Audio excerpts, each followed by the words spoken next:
Hello friends. आप सभी का स्वागत है मेरी कहानी में। सब लोग उस औरत को तमाशा की तरह देख रहे थे और रेलवे स्टेशन पर साइड में लेटी हुई दर्द से कराह रही थी। मुझे ऐसा प्रतीत हुआ कि उसे कोई भारी पीड़ा हो रही है। अन्य यात्रियों की भांति मैंने भी उसे नज़रअंदाज कर दिया। मेरे साथ में मेरा 8 वर्ष का बेटा मनु भी था। वह उस बुढ़िया के दर्द को दिल से महसूस करके उसकी ओर टकटकी लगाकर देख रहा था। पापा, ये बुढ़िया क्यों चिल्ला रही है? इसे क्या परेशानी है?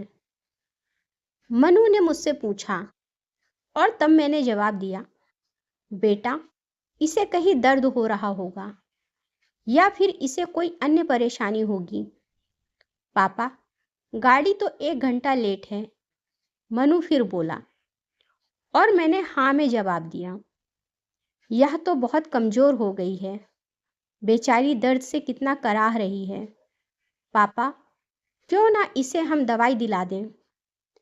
मनु ने जब मुझसे ये कहा तो मैंने उसे समझाते हुए कहा, बेटा, हम इसे दवाई क्यों दिलाएं? हम तो इसे जानते तक नहीं हैं और देखो कितनी गंदी है। लगता है कई दिनों से नहाई भी नहीं है। कोई देखेगा तो हमारा मजाक बनाएगा।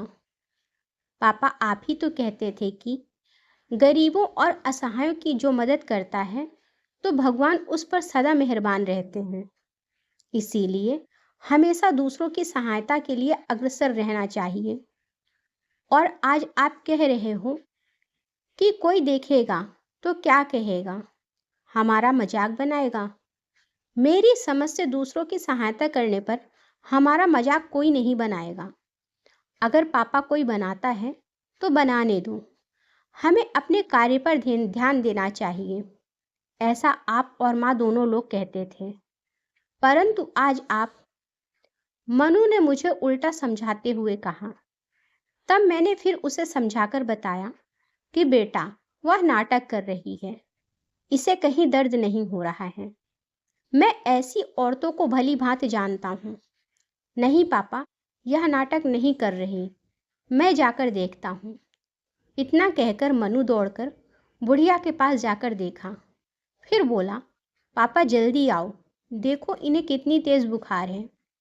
मैंने जानबूझकर उसके बुलाने की आवाज़ को अनसुना कर दिया, परंतु मनु के बार बार बुलाने पर मैं उसके पास गया और देखा कि बुढ़िया काफ़ी गंदी है और बुखार की तपन से कराह रही है। पापा चलो इन्हें दवाई दिलाकर आते हैं। मनु ने फिर मुझसे एक उम्मीद भरी नज़र से देखकर कहा। मैंने भी आवेश में आकर कह दिया, चलो चलते हैं। मेरा इतना कहने पर मनु के चेहरे पर खुशी की झलक दिखाई देने लगी थी, जो कि कुछ क्षण पहले अदृश्य थी। यह देख मेरे दिल में उस असहाय महिला की मदद करने के लिए दिल में श्रद्धा और प्रेम भाव जागृत होने लगा था। पास के दवा घर से हमने उस बुढ़िया को दवा दिलाई। कुछ देर बाद उस बुढ़िया को जब कुछ राहत मिली, तब बुढ़िया हमें दुआओं की पोटली देती जा रही थी।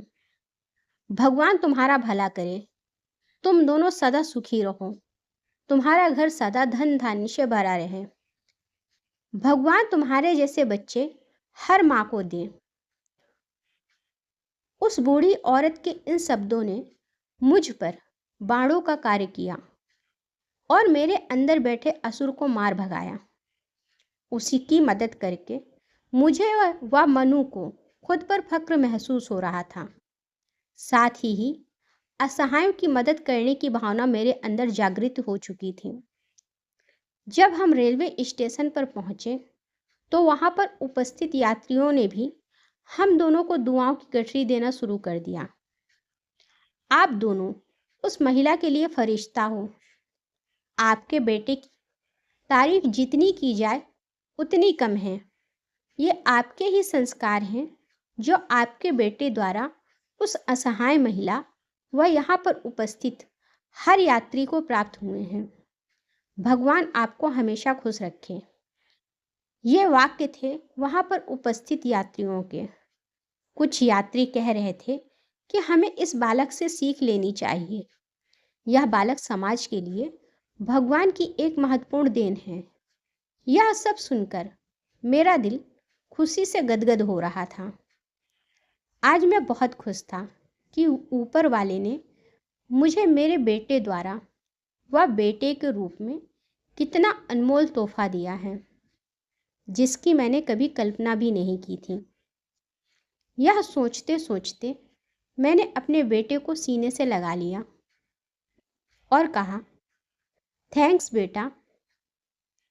इतना सुनकर मनु मेरे सीने से चिपक जाता है और आई लव यू पापा, आई लव यू बेटा, मैंने भी पलटकर जवाब दिया।